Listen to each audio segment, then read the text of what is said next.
안녕하세요. 성수쌤입니다. 자, 이번 시간 우리 110회 전산회계 1급 이론 해설 강의 진행하도록 하겠습니다. 자, 110회 전산회계 1급 여러분들 시험 어떻게 잘 보셨는지 궁금하네요.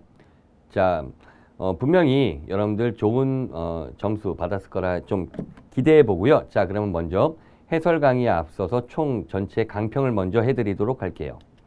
자, 그래서 이제 출제에 대한 문제 구성은 원래 나오는 대로 회계 원리가 8문제, 원가회계가 4문제, 그리고 부가가치세가 3문제가 출제가 됐고요. 계산형 문제가 2문제, 이론 서술형 문제가 13문제가 출제됐어요. 계산형 문제의 숫자가 적기 때문에 조금 문제 푸는데 시간도 좀 세이브가 되고 전체적으로 난이도도 조금 낮아질 수 있다라는 생각이 좀 들고요. 상중하로 분류했을 때는 상위 3문제, 중위 12문제, 하는 0. 요 정도로 제가 분류를 해볼 수가 있었더라고요. 상해 문제가 3문제니까 그냥 어느 정도 평이한 수준의 문제다. 우리의 목표는 이론에서 12문제 이상을 안정적으로 받는 게 우리의 목적이니까요. 우리의 목표니까 중해 문제만 맞춘다 하더라도 안정적인 목표를 달성할 수가 있겠죠. 자, 그러면 이제 같이 한번 1번 문제부터 한번 같이 살펴보도록 할게요. 자, 1번. 난이도는 중. 다음 중 재무상태표에 관한 설명이다. 가장 옳은 걸 물어보네요. 그래서 옳은 거 물어보면 조금 더 말 문제가 까다로울 수 있겠죠.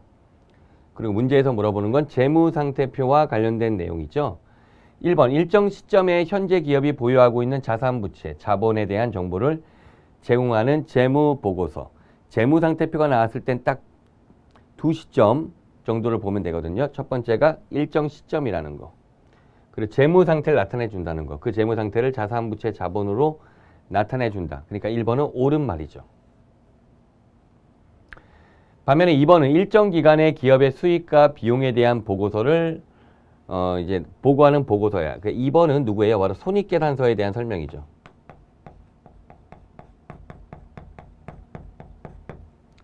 3번은 일정 기간의 현금의 유입과 유출에 대한 정보를 제공한다. 얘는 현금 흐름표에 대한 설명이 되겠네요.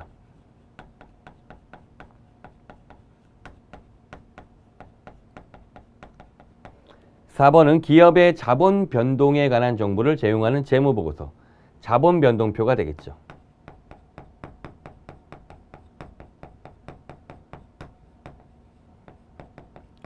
또 재무제표의 정의 정도를 물어본 거죠. 재무제표의 각 구성 요소들의 정의를 물어본 문제로 우리가 많이 대비한 그런 형태의 유형으로 어렵지 않게 득점이 되셔야 된다. 이렇게 생각이 드네요. 예.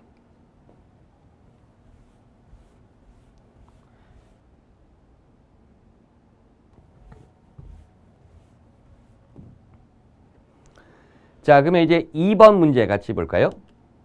2번 유동부채에 포함하지 않는 것은 매입채무, 단기차입금, 유동성 장기부채는 유동부채 항목이죠.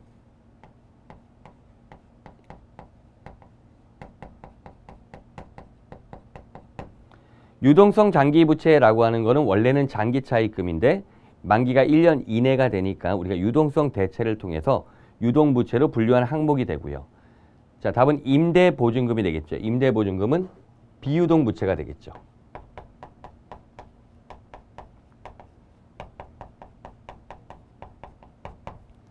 임차보증금은 비유동자산, 임대보증금은 비유동부채가 되겠죠. 그래서 이렇게 분류를 물어보는 문제는 꼭 하나 정도는 출제가 되겠죠. 이번에 답은 4번이 되고요. 이런 문제는 사실은 물론 우리가 알아야 되지만은 우리가 실기와 이론을 같이 보는 시험이기 때문에 내가 만약에 임대보증금이 좀 헷갈려. 그럼 검색이 가능하죠. 그래서 우리가 프로그램 오픈하신 다음에 같이 시험 볼 수 있으니까. 그리고 제가 얘기할 때 실기를 먼저 보는 것도 하나의 팁이라고 얘기한 적 있잖아요. 자, 그랬을 때 임대보증금 이렇게 우리 계정가구 및 적요등록란에 들어가서 검색을 하겠죠. 그러면 비유동 부채로 구분되어 있는 것도 확인할 수 있기 때문에 이렇게 분류를 물어보는 문제는 한번 검증을 하고 싶으면은 확인이 가능해요. 하지만 다이렉트로 바로 찾아서 푸는 게 가장 좋은 방법이겠죠.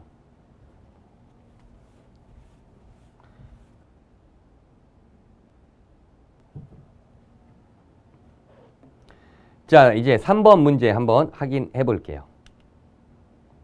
3번 문제는 무형자산에 관한 기준서 내용을 물어본 문제가 되겠죠. 옳지 않은 것을 물어봤고요. 자, 1번 볼까요? 연구 프로젝트에서 발생한 지출은 연구 단계와 개발 단계로 구분할 수 없는 경우 모두 연구 단계에서 발생한 걸로 본다. 1번 옳은 말이죠. 그래서 우리가 이 내부 프로젝트 관련돼서 연구 단계, 개발 단계 구분을 했죠. 연구 단계 발생하면 모두 비용, 개발 단계는 인식 요건에 따라 처리하잖아요. 그런데 연구 단계인지 개발 단계인지 구분이 불분명해요. 그러면 우리는 모두 다 어디? 연구 단계로 본다. 매우 중요한 무형자산 기준서 문구라 볼 수 있고요. 2번도 많이 보셨죠? 내부적으로 창출한 브랜드 등 이런 네이밍, 내부에서 만든 이름 이런 것들은 우리가 무형자산 인식하지 않겠죠. 근데 무형자산 인식할 수 있다가 아니라 없다니까 답은 2번이 되겠네요. 사실 2번 지문도 바로 확인해서 답을 찾을 수 있을 정도의 실력은 갖고 있어야 된다고 생각이 들어요. 다음, 무형자산은 회사가 사용할 목적으로 보유하는 물리적 실체가 없는 자산. 예, 정의가 맞죠. 무형자산에서 이제 몇 개 키워드가 있죠. 사용할 목적이고 실체가 없어야 되겠죠. 다음, 무형자산의 소비 형태를 신뢰성 있게 결정할 수 없는 경우 정해법을 사용한다. 이것도 많이 보셨죠. 무형자산 상각 방법 원칙은 이 미래 경제 효익의 소비 형태를 반영한 합리적 방법을 적용하는데 그를 잘 모른다라고 한다면 우리는 뭘로 한다? 바로 정해법으로 생각한다는 얘기죠.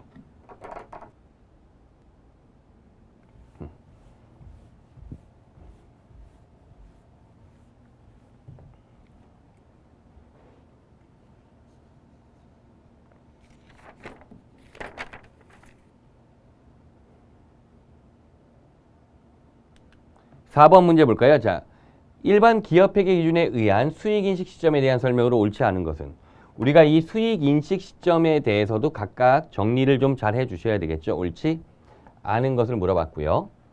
1번 위탁 판매의 경우에는 수탁자가 위탁품을 소비자에게 판매할 때 수익인식한다. 위탁 판매는 수탁자가 판매하는 시점에 수익인식하니까 옳은 말. 2번 시용 판매의 경우 상품 인도 시점에 수익인식한다. 2번이 답이겠네요. 틀린 질문. 시용 판매의 경우에는 상품을 인도할 때 수익을 인식하는 게 아니죠. 바로 소비자, 고객이 매입 의사 표시할 때 수익 인식하죠. 고객이 매입 의사를 표시하는 이 시점에 수익을 인식한다는 얘기죠. 3번 광고 제작 수수료. 이건 완전 용역이니까 진행 기준에 따라 인식하고요. 수강료는 발생 주의에 따라 강의 기간에 걸쳐 발생 주의에 따라 수익을 인식한다. 4번도 옳은 지문이 되겠어요. 그러니까 답이 되는 건 2번이고요. 자, 여기 나온 보기에 있는 모든 수익인식 기준들 전부 다 여러분들이 숙지를 해야 될 내용이기 때문에 4번 문제도 뭐 난이도 중, 충분히 우리 기본 내용들을 잘 정리했으면 득점화 돼야 되는 문제로 보여지네요.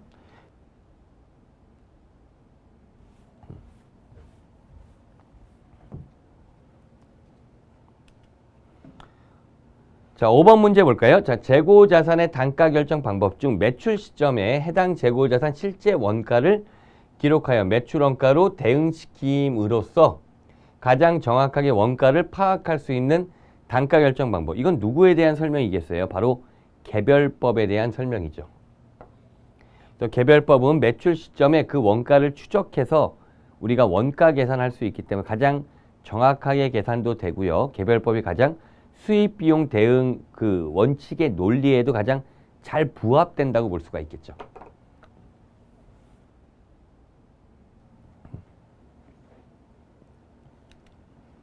(6번은) 중 혹은 중상 정도까지 분류가 가능한데요. 영업이익에 영향을 주는 거래. 영업이익에 영향을 준다면은 우리가 손익계산서에서 제일 상단이 매출액이죠.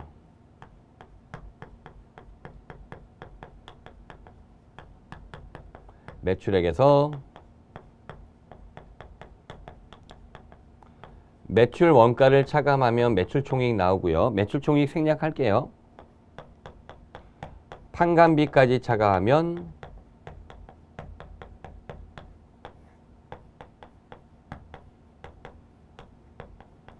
영업이익에 도출이 된다. 그래서 영업이익에 영향을 주는 요소는 딱 이 세 개, 매출액, 매출원가, 판관비 이 세 가지만 여기 영업이익에 영향을 줄 수 있다는 얘기예요. 그러면은 이제 1번은 거래처에 대해 대여금에 대한 정기분 이자를 받았다. 대여금에 대한 이자니까 이자 수익이 되는 거죠. 1번은. 이자 수익은 영업의 수익이죠. 매출을 제외한 나머지 수익은 모두 영업의 수익이니까 영업이익하고 상관이 없고요. 2번이 좀 까다로울 수 있지만 창고에 보관하고 있던 상품이 화재로 인해 소실되다. 이럴 때 우리 계정 과목 재해 손실 썼죠. 재고 자산이 화재로 손실 날 때 재해 손실. 제가 영업의 비용을 설명할 때 얘네들이죠. 이름이 무슨 손실, 무슨 차손, 이자 비용, 기부금, 기타의 대손상합. 이 5가지가 영업의 비용이라 항상 강조하고 있었잖아요. 이런 류의 문제 매번 나오니까 사실. 그러니까 얘는 영업의 비용이 되는 거죠.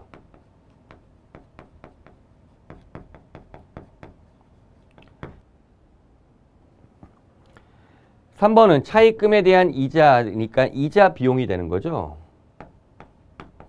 이자 비용 역시 영업의 비용이 되겠죠.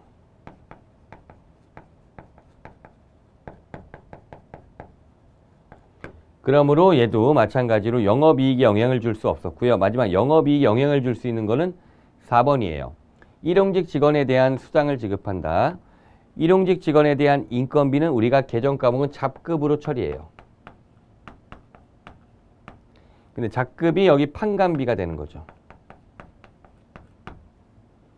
자, 그러니까 판관비가 된다는 건 무엇을 의미해요? 바로 영업이익에 영향을 준다는 거니까 답은 4번이 되는 거죠.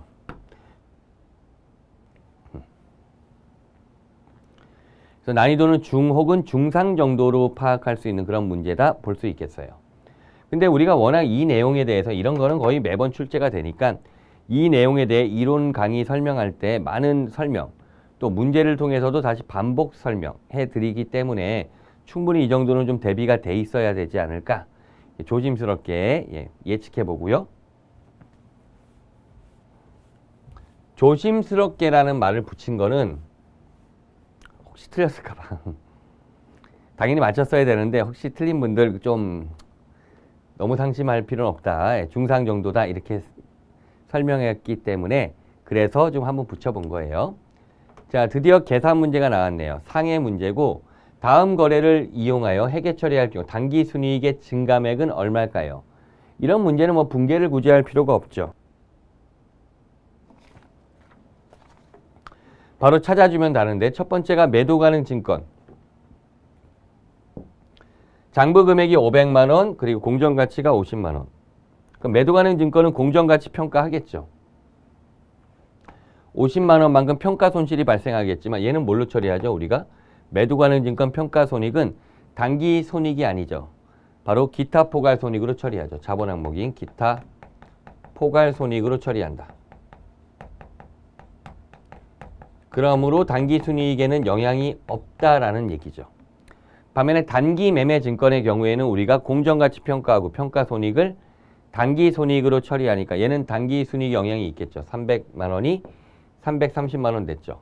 그러면 이때 평가 이익이 30만 원 나오는 건데 단기 순이익을 30만 원 증가시키겠죠. 2번은. 세 번째 투자부동산 장부금액 900만 원 처분가 880만 원. 투자부동산 처분 손익이 발생하겠네요. 투자부동산 처분 손익 역시도 단기 손익이 되겠죠. 계산하면 이렇게 되겠죠. 처분가 880만 원. 우리 처분가와 장부금액의 차이가 처분 손익이잖아요. 900만 원. 그래서 마이너스 20만 원 나오겠네요. 처분 손실이 나온 거니까 처분 손실은 단기 손익을 감소시키겠죠. 그로 합계 10만 원만큼 단기 손익을 증가시킬 거야. 이렇게 해서 푸는 문제예요. 그래서 답이 2번이 된다 이런 거죠. 그래서 아주 어려운 문제는 아닌데 사실 상으로 배치했지만 그래도 3개에 대한 판단은 들어갈 테니까. 첫 번째는 매도 가능 증권 평가 손익. 자, 자본 항목이니까 단기 순이익 상관없고요. 두 번째는 단기 매매 증권 평가 이익. 단기 순이익을 30만 원 증가시키겠죠. 세 번째는 투자 부동산 처분 손실이 발생한 거죠. 처분가에서 장부 금액 빼면 되겠죠. 이게 플러스가 나오면 처분 이익이고 마이너스가 나오면 처분 손실 되는 거 우리 뭐 유형자산 처분을 통해서도 많이 보던 거죠. 이렇게 해주시면 되겠네요.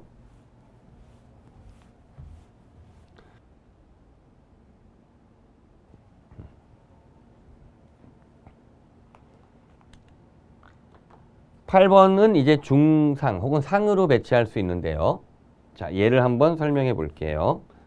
우리 기초회계 때도 이런 걸 많이 다뤘었는데 어떻게 풀었냐면은 BS를 그리죠. 기초에 BS를 그리고 기말에 BS를 그렸어요.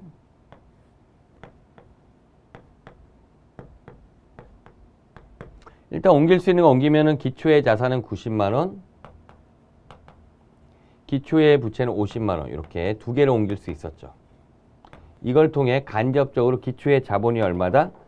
40만 원이란 걸 찾을 수 있어요. 그래, 문제에서 물어본 거는 기말의 자본을 물어봤죠.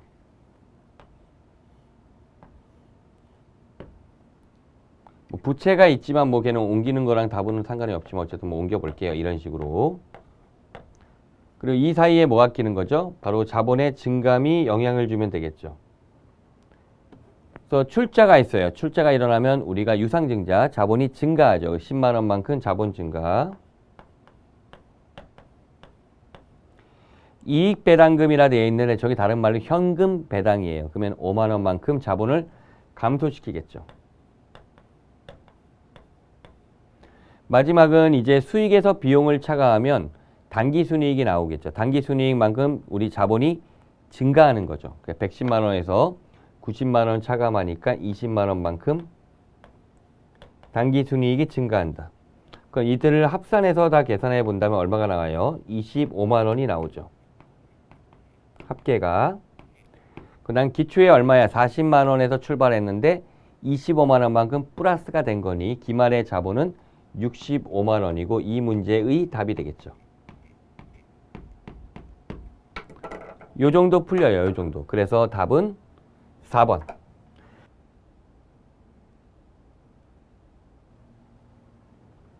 출제된 문제 중에 상해 문제 3개 중에 2개를 지금 풀었어요. 둘 다 계산 문제라는 공통점은 있었죠. 하지만 뭐 어떻게 본다면 그렇게 어렵지 않게 풀 수도 있는 문제. 그래서 기초회계 때부터 우리가 연습된 단기순이익 계산하는 걸 많이 연습해 보면 이런 류의 문제들 여러분들이 뭐 푸는데 크게 지장 없을 거라 생각은 들어요. 하지만 그래도 약간의 계산이 들어가고 응용이 들어가니까 상으로 배치했어요.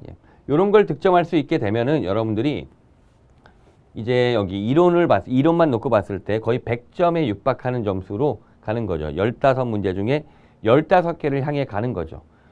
우리가 많이 맞추면 많이 맞출수록 좋은 거예요. 고득점하면. 물론 합격 70점 이상만 하면 합격은 뭐 동일하겠지만 점수가 높은 게 왜 좋냐면 그게 좀 있더라고요. 자, 우리가 전산회계 1급을 70점대 초반으로 합격한 그런 분이 있고 전산회계 1급을 90점대 후반으로 합격한 분이 있어요.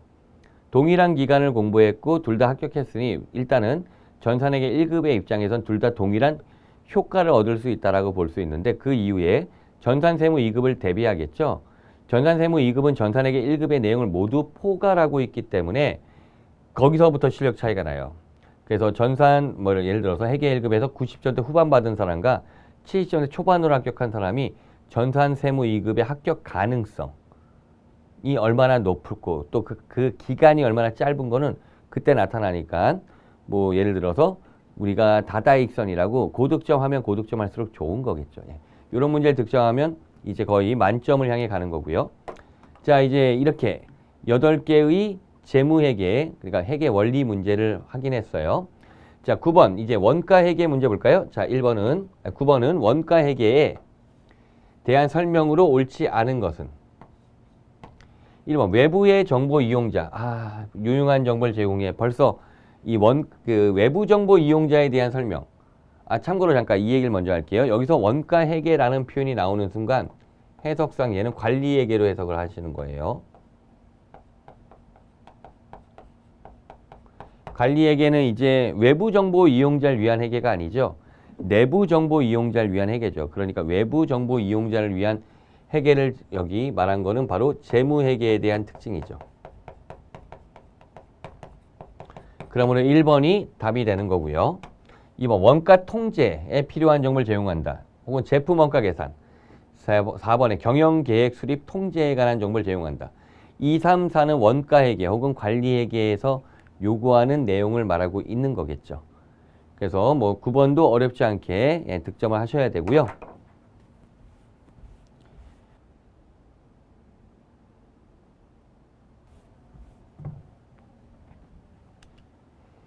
10번 문제 볼까요? 자, 원가 행태에 대해서 물어봤는데요.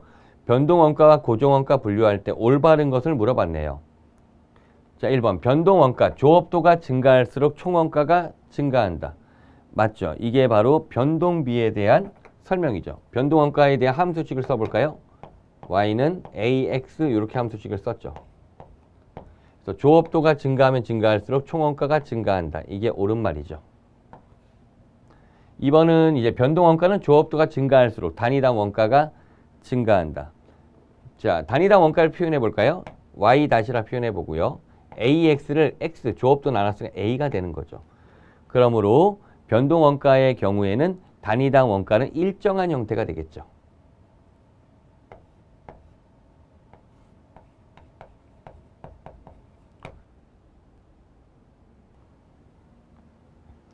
한번 고정원가는 조업도가 증가할수록 총원가가 증가한다. 틀리죠.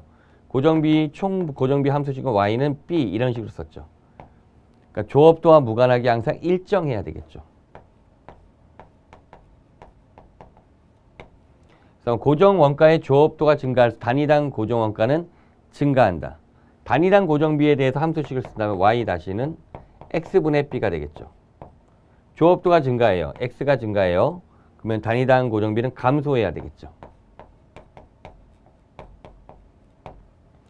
함수식으로 설명을 했는데 함수 말고 다른 것도 가능하죠.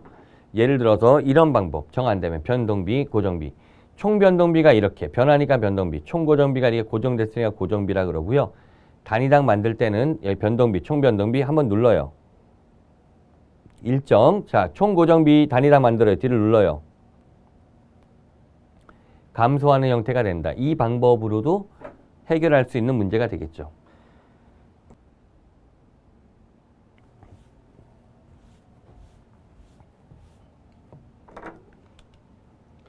자, 11번 문제는 상으로 배치를 했어요. 보조 부분 원가 배분에 대한 설명으로 옳지 않은 것은 답을 찾는 건 그렇게 어렵진 않기 때문에 상 혹은 중상 정도에 해당이 돼요. 근데 좀 한번 좀 깊은 내용도 있으니까 한번 설명해 볼게요. 제가 이론 때 설명을 하긴 했는데 1번 보조 부분 원가 배분 방법으로 직접 배분법, 단계 배분법, 상호 배분법이 있겠죠. 어떤 방법을 사용하더라도 전체 보조 부분의 원가에는 차이가 없다. 이게 옳은 말이에요. 왜냐면 보조 부분 원가가 어디예요? 제조 부분으로 배부가 되는 거예요. 근데 이를 직접 단계 상호는 어떤 거예요? 보조 부분끼리 주고받는 용역을 어떻게 처리하냐죠. 그래서 직접 배분법은 보조 부분끼리 주고받는 걸 무시하자는 방법이고 상호 배분법은 보조 부분끼리 주고받는 용역을 고려하자는 거고 단계 배분법은 보조 부분끼리 주고받는 용역의 일부를 고려하자는 거죠. 어쨌든 그렇게 고려가 돼서 제조 부분의 배부가 되기 때문에 이 보조 부분의 원가의 금액 또 총 원가의 금액은 차이가 없다는 얘기예요. 2번 상호 배분법을 사용할 경우 보조 부분 상호 간에 고려하여 계산하기 때문에 어떤 배부 방법보다 정확성이 높다고 할 수 있다. 그래서 상호 배분법은 보조 부분끼리 주고받는 걸 모두 고려하는 방법이잖아요. 그러다 보니까 계산이 좀 복잡하게 나오겠죠. 그러면 정확성은 그러면 높아진다는 얘기죠. 제가 그 얘기했죠. 계산이 복잡하면 정확성이 높아지고 계산이 간단하면 정확성이 떨어진다고요.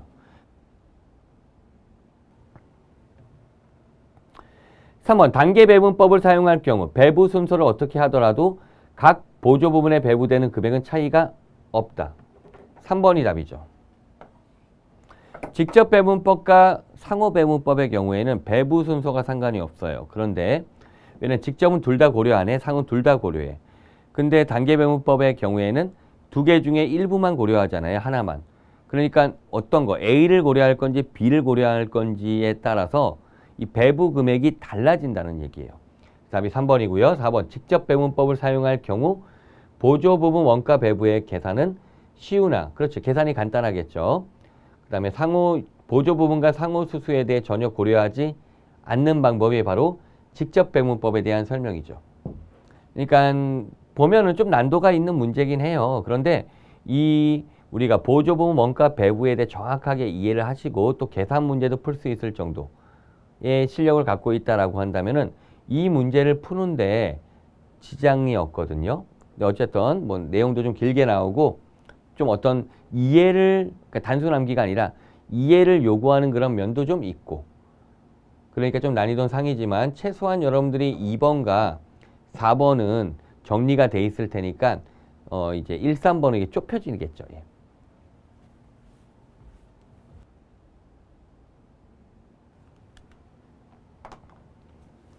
12번. 자, 원가액의 마지막 문제 볼까요? 개별 원가 계산과 종합 원가 계산에 대한 설명이다. 옳지 않은 것은 그래서 둘을 비교하는 연습도 많이 했었잖아요. 그래서 보시면은 개별 원가 계산은 작업 지시서에 의해 원가 계산을 한다. 예, 옳은 말이고요. 작업 지시서. 그래서 이게 영어로 개별 원가 계산이 잡, 오더, 코스팅이라고 제가 얘기했죠. 잡표라고 했잖아. 작업 원가표. 그 작업 지시서. 2번. 자, 개별 원가 계산이 주문 개발 형태에 적합하죠. 주문형 소량 생산 방식. 그러니까 주문형이니까 소량 생산할 수밖에 없는 거고요. 3번. 종합 원가 계산이 공정별로 원가 계산하는 방법이죠. 영어로는 프로세스 코스팅이라 하잖아요. 그러니까 프로세스. 그 다음 4번. 종합 원가 계산은 여러 공정에 걸쳐 생산하는 경우 적용할 수 없다가 아니라 있다죠. 그러니까 이게 틀린 말. 공정별로 짓게 해요. 예를 들어 1공정이 있고 2공정이 있고 그럼 여기 공정별로 짓게 하고 여기도 공정별로 이런 식으로 짓게 하기 때문에 공정이 여러 개가 있고 복잡하다 하더라도 종합원가 계산은 모든 공정의 단위로 원가 계산하니까 계산을 공정에 걸쳐 여러 공정에 걸쳐 생산하는 경우 적용할 수 있다라는 얘기예요.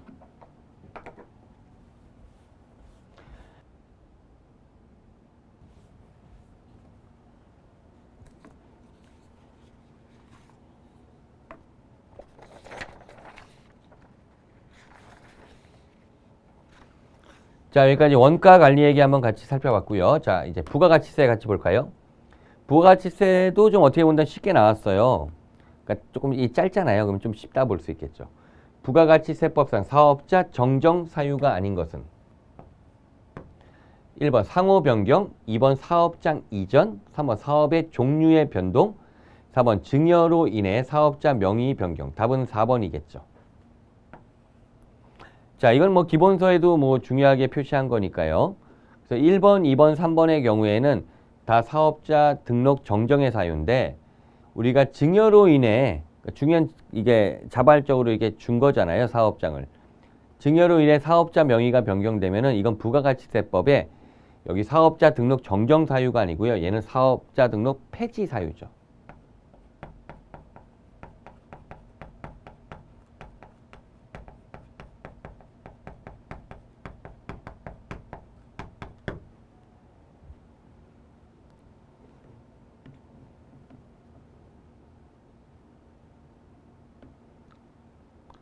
자, 그랬을 때 여기 보시면은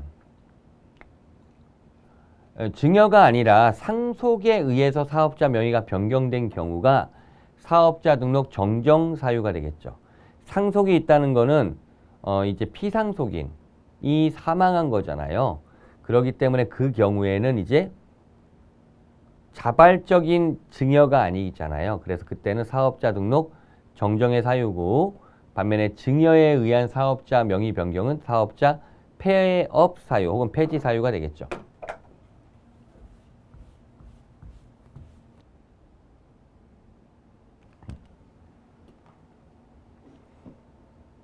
(14번) 자 볼까요? 부가가치세법상 영세율에 대한 설명으로 가장 옳지 않은 것은 영세율에 대해 물어봤고 옳지 않은 것을 물어봤네요. 자, 영세율. 우리 수출하는 재화의 영세율이 적용되죠. 영세율이 적용되는 이유는 바로 소비지급 과세 원칙에 따라서 그런 거죠. 그러니까 소비지, 다시 말해 수입국의 세율로 과세한다. 우리나라에서 나갈 때는 영의 세율로 나오고 반대로 우리나라에 들어오는 물품, 수입하는 물품은 세관장이 우리나라 세율 10%로 과세한다. 이런 논리죠. 그래서 뭐 4번에 소비지급 과세 원칙 구현 맞고요. 그다음에 1번에 수출하는 재화의 영세율이 적용된다. 이것도 맞고 2번 영세율은 수출 산업을 지원하는 효과가 있죠. 왜냐면 영세율 사업자, 수출만 한다. 영세율 사업자의 경우에는 부가가치세가 매출세액이 0이고 매입세액이 존재하기 때문에 매입세액만큼 환급을 받을 수 있기 때문에 약간 수출을 촉진한다 혹은 수출을 지원하는 효과가 있다라고 볼 수가 있는 거예요. 영세율을 적용하더라도 완전 면세를 기대할 수 없다. 아니죠. 영세율이라는 제도가 바로 완전 면세 제도죠.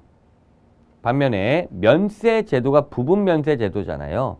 그러니까 이거는 면세라고 하면 이 말이 맞는데 영세율의 경우에는 완전 면세가 적용되니까 3번은 틀린 지문. 답이 3번. 그렇게 어려운 문제가 아니네요. 예.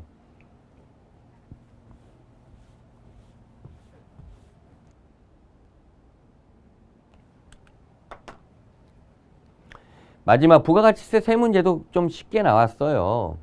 뭐 중 혹은 중하 뭐 이렇게 나왔어요. 그런데 완전 하는 아닌 것 같아서 다음 중 영세율 발급 대상 사업자가 될 수 없는 업종.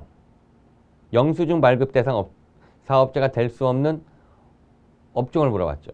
영수증 발급 대상 사업자는 최종 소비자를 대상으로 하는 업종들이에요. 그래서 소매업이라든지 아니면 모기미 이런 거 암기했죠. 목욕, 이발, 미용. 이게 암기얘기죠. 모기미, 여객, 입장이었잖아요. 그래서 목욕, 이발, 미용, 그 다음에 여객 운송, 그리고 입장권 발행하는 경우 그때는 영수증을 발급할 수 있는 그런 사업자가 될 수 있는데 도매업은 영수증 발급 대상 사업자가 아니죠. 왜냐하면 얘는 사업자랑 또 다른 최종 소비자가 아니라 또 다른 사업자, 다시 말해 소매업자한테 거래를 할 테니까요. 15번의 답은 뭐 2번이란 것도 어렵지 않게 찾아낼 수가 있었어요. 자, 여기까지가 이제 전산회계 1급 110회와 관련된 내용들, 이론에 대해서 해설을 좀 해드렸는데 전반적으로 그렇게 어렵게 나오진 않았던 것 같아요. 한번 빠르게 한번 확인해 볼게요. 1번은 재무상태표 물어봤고 보세요. 2번은 유동부채, 3번은 무형자산, 4번은 수익인식 시점, 5번은 개별법 물어본 문제, 6번은 영업이익에 영향을 주는 요소. 6번이 좀 중상 정도 돼요. 자, 7번은 이제 계산 문제. 네, 상으로 배치했고, 자, 8번도 계산 문제 상. 그 다음에 9번 원가 회계와 재무 회계를 물어보는 거. 10번은 원가 행태에 따른 분류. 11번 보조보험 원가 배분. 얘가 조금 난이도가 있을다 볼 수 있고요. 그 다음에 12번은 개별 원가, 종합 원가 계산의 특징. 13번 부가가치세, 사업자 등록 정정 사유. 14번 영세율. 15번 영수증 발급 대상 업종을 물어봤잖아요. 그러니까 그렇게 어렵게 출제된 건 아닌데 근데 약간 실수하면은 생각보다 점수가 안 나올 수도 있거든요. 그러니까 안정적으로 우리 목표는 이제 12문제 이상 득점하는 거고 최소 10문제는 득점을 해야 안정적으로 합격할 수 있으니까 그렇게 잘 대비해 주시면 되겠어요. 자, 110회 시험 잘 보신 분들 미리 합격 축하드리고요. 그 다음에 혹시 약간 준비가 미흡해서 조금 부족하신 분들은 자, 다시 한번 열심히 이렇게 정리하셔서 111회에 도전하셔서 합격하시면 되시겠네요. 자, 여기까지 마치도록 할게요. 예, 수고하셨습니다.